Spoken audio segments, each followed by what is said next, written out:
हम लोग इस वीडियो में देखेंगे शिक्षण योजना।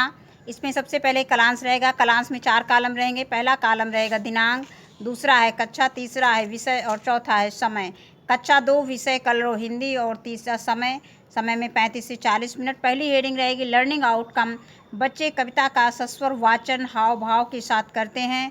वे शब्दों की मात्राओं को जानते व पहचानते हैं। इसमें दूसरी हेडिंग रहेगी प्रकरण हमसे सब कहते, और ये पाठ है जो हमें पढ़ाना है क्लास में। और तीसरी हेडिंग है सीखने सिखाने की सामग्री। इसमें हमने पाठ पुस्तक कलरो लिया है, कार्य पुस्तिका लिया है। चौथी हेडिंग है सीखने सिखाने की प्रक्रिया गतिविधियाँ। इसमें 4 कॉलम रहेंगे। पहला कॉलम है क्रम संख्या, दूसरा चरण, तीसरा समय और चौथा है आकलन के तरीके। इसमें सबसे पहले शिक्षण की शुरुआत में पहली चरण की पहली हेडिंग रहेगी। इसके लिए समय निर्धारित है 5 मिनट और प्रतिक्रिया व सहभागिता देखकर बच्चों का आकलन करेंगे। शिक्षक बच्चों को नीचे दी गई कविता का सस्वर वाचन करवाएंगे। देखते हैं कविता। बीती रात हुआ उजियारा, घर आंगन में उतरी धूप, हंसती गाती कड़कड़ में पत्ते पत्ते पर हंसती गाती बिखरी धूप, पर्वत की चोटी पर उछली झरनों के संग खेली धूप, सागर की लहरों पर नाची सबकी बनी सहेली धूप, पंछी के पंखों पर चमकी फूलों पर लहराई धूप, धरती के कोने कोने में नई चेतना लाई धूप। आगे इसके देखते हैं। गर्मी में आंखें दिखलाई, सर्दी में मन भाई धूप, छम छम करती बरखा के संग सतरंगी बन आई धूप। इसके बाद है अगली हेडिंग चरण की शिक्षण के दौरान।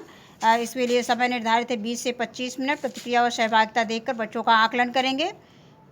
इसके बाद आगे देखते शिक्षक बच्चों को अपनी पाठ्य पुस्तक कलरों में पृष्ठ संख्या लिख लेंगे जो किताब में लिखा रहेगा पुस्तक में।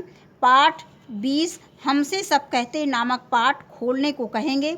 शिक्षक बच्चों को बताएंगे कि प्रस्तुत कविता के रचयिता निरंकर देव सेवक जी हैं और पाठ का सस्वर वाचन करेंगे। बच्चे शिक्षक द्वारा बोले गए शब्दों को दोहराएंगे। इसके बाद शिक्षक बच्चों को पाठ का सारांश बताएंगे। ये हमने सारांश दे दिया है थोड़ा सा। सारांश। प्रस्तुत कविता में कवि बच्चों के मन में उठने वाले शिकायत भरे प्रश्नों को शामिल किया है।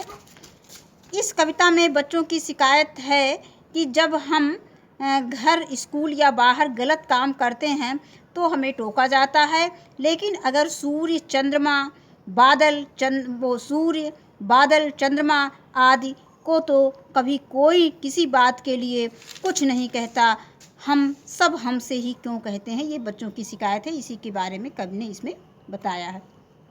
इसके बाद आगे आती है हेडिंग समूह कार्य। शिक्षक 2-2 बच्चों का समूह बनाकर उन्हें यू शेप में बैठाकर पाठ में दिए गए चित्र की सहायता से पाठ का अर्थ समूह में एक दूसरे को बताने को कहेंगे।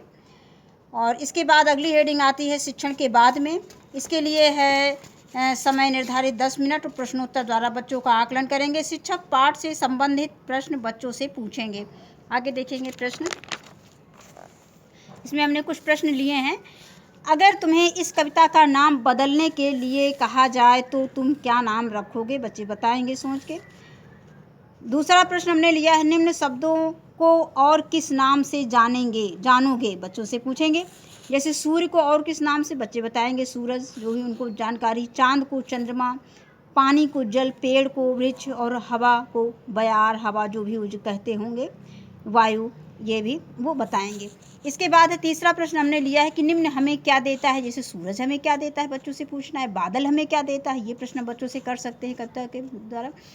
इस पाठ में आए तुक वाले शब्द बताओ। बच्चों से बता देंगे कि तुक वाले शब्द कौन कौन से होते हैं। इसके बाद उनसे पूछेंगे कि तुक वाले शब्द या अपने मन से भी कविता में नहीं है तो उसको अपने मन से कह के बताओ, अपने मन से बताओ, सोच के क्या होता है। कहता, आई, फैलाओ, कोई, आए, ये सब शब्द बच्चों से पूछ सकते हैं। और अगला प्रश्न है डांट से बचने के लिए तुम क्या करोगे? बच्चों से पूछेंगे कि डांट से बचने के लिए तुम क्या करोगे। शिक्षक उपयुक्त प्रश्नों का उत्तर प्राप्त करने में सभी बच्चों का सहयोग लेंगे।